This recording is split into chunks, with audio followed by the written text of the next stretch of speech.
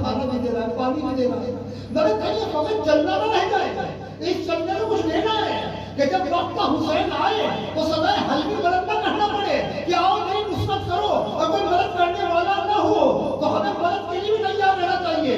یہ مشق جو ہے جو نجف سے کربلا تک کرائی جا رہی ہے، یہ مشق یہی ہے کہ جب وقت حسین آئے تو چاہے اولاد قربان کرنا پڑے، چاہے وطن چھوڑنا پڑے، چاہے پیسہ خرچ کرنا پڑے، سب کچھ قربان کر دیں گے مولا، مگر آپ سے غداری نہیں کریں گے۔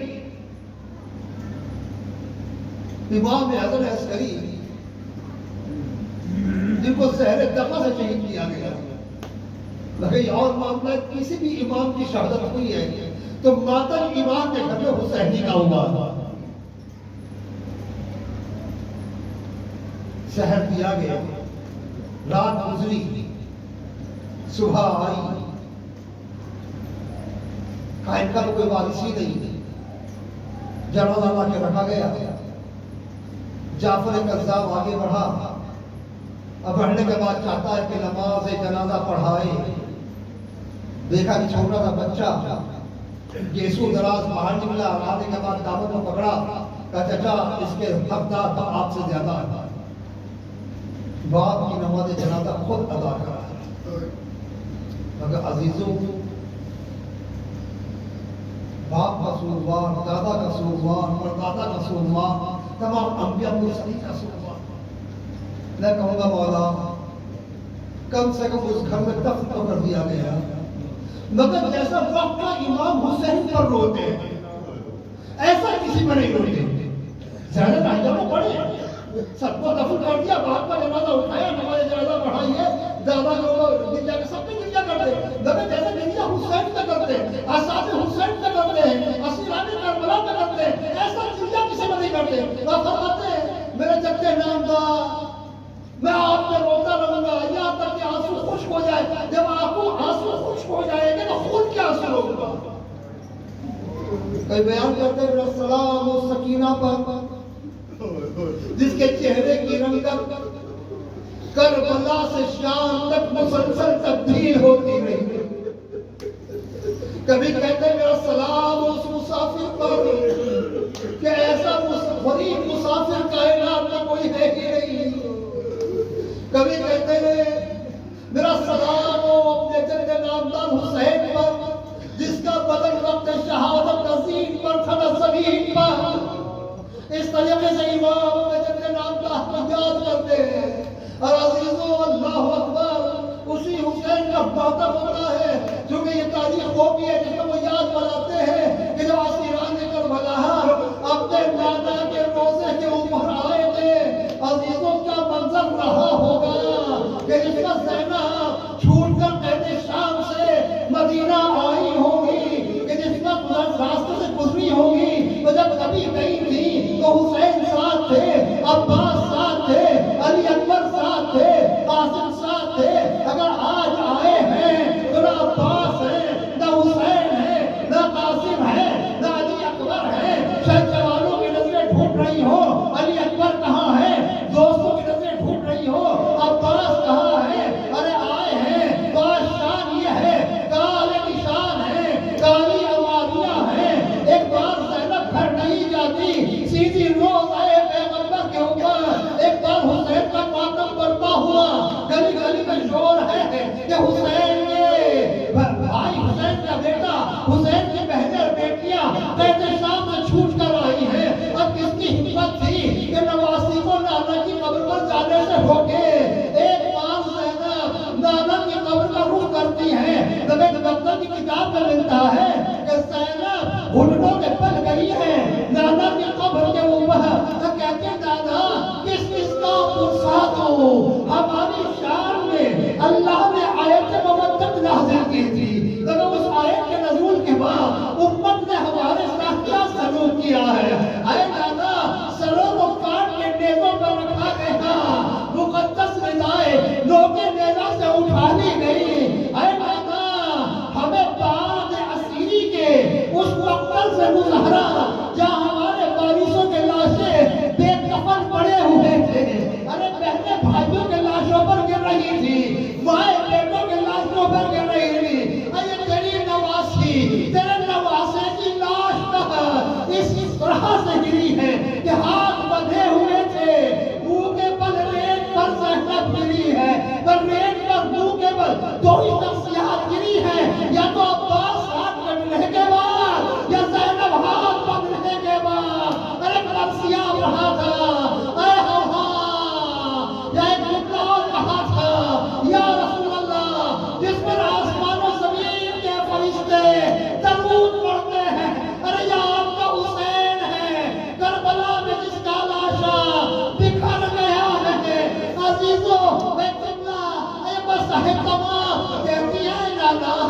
اگر یہاں محرم نہ ہوتے تو ایک نوازی قبر کھول کر دکھاتے اپنی رسالت کیسے ادا کیا گیا ہے، کتنی بار بھائی کا نام لیا ہے، درہ قبر کے اوپر پڑا ہے، وہ قول شاعر ستیہ ہوئی پڑھا تھا، زینب کے تازیانہ اٹھتا ہے شور بانا، ابھی گلی گلی سے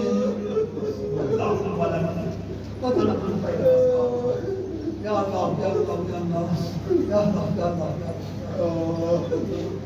پروردگار اپنے محبت والے محبت ہمارے قریب وقت فرما، گناہان قدر وسیلہ کو معاف فرما، پالنے والے محبت والے محبت کا واسطہ ایام اعظم تمام ہونے کو پالنے والے ہم اس کا اقرار کرتے ہیں سخت آئے ہوئے ہیں، اس کا اقرار کرتے ہیں ایسی عزاداری ہم نے کسی نے نہیں کی ہے جو اس کا حق تھا، جو واسطہ محمد والے محمد کا ہماری کوتاہی حضرت گزر فرما، جو خطا انہیں معاف فرما، اس عزاداری کو، اس ناقص عزاداری کو، اس ناقص عبادت کو تو شرف مقبولیت عطا فرما، اس کو دنیا اور آخرت میں بہترین ذخیرہ قرار دے۔ پالنے والے ایک دن ایام عزا کا باقی ہے، تجھے واسطہ امام حسن عسکری کا، تجھے واسطہ ان پر پہنے والے امام زمان کی آنسوؤں کا، ہمارے اندر ہر برائی کو دور فرما دے۔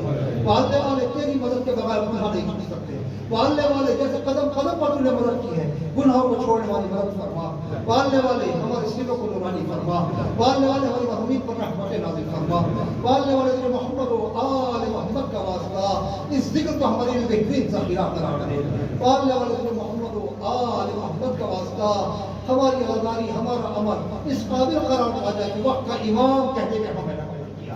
پالنے والے حزب اللہ کو غلبہ عطا فرما، پالنے والے ایران کے حالات کو درست فرما، منافقین کی چالوں کو پالنے والے فیل کر دے، پالنے والے محمد والے محمد کا واسطہ جو بھی ایران کے اندر شہید جان برپا ہے، وہ بے حیا عورتیں جو حجاب کو جلا رہی ہیں، ان سب کو ہدایت دے، اگر کسی کو ہدایت دے تو پہلے سنا فرما، پالنے والے رہبر کی حفاظت فرما، اس مقدس حکومت کی حفاظت فرما، حزب اللہ کو غلبہ عطا فرما، تجھے محمد و آل محمد کا واسطہ اپنے حجت کے صف میں تعجیل فرما، ہر معاذ شمار فرما۔